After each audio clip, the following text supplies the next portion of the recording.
જામનગરમાંથી એક મહત્વપૂર્ણ અપડેટ. ગુજરાત માધ્યમિક બોર્ડ દ્વારા ગુજકેટ પરીક્ષાનું આયોજન કરવામાં આવ્યું છે. શહેરમાં ધોરણ 12 સાયન્સના આશરે 2558 વિદ્યાર્થી આ પરીક્ષા આપી રહ્યા છે. પરીક્ષા માટે 13 સ્કૂલોમાં 129 બ્લોકમાં વ્યવસ્થા કરવામાં આવી છે. તમામ કેન્દ્રોમાં સીસીટીવી કેમેરા સાથે કડક દેખરેખ રાખવામાં આવી રહી છે. પોલીસ બંદોબસ્ત વચ્ચે શાંતિપૂર્ણ માહોલમાં પરીક્ષા યોજાઈ રહી છે. ચાલો સાંભળીએ જિલ્લા શિક્ષણ અધિકારી વિપુલ મહેતાનો બાઇટ.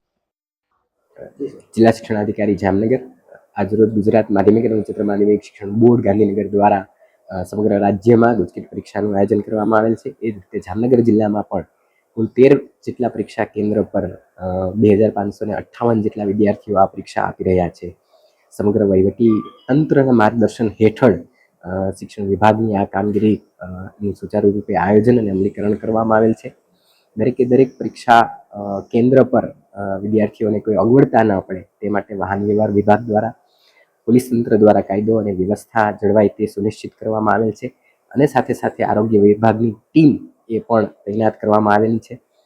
દરેક કેન્દ્ર પર જામનગર મહાનગરપાલિકાની આરોગ્ય વિભાગ દ્વારા કીટ પણ પ્રોવાઈડ કરવામાં આવેલી છે, જેથી વિદ્યાર્થીઓને કોઈ અગવડતા ન પડે.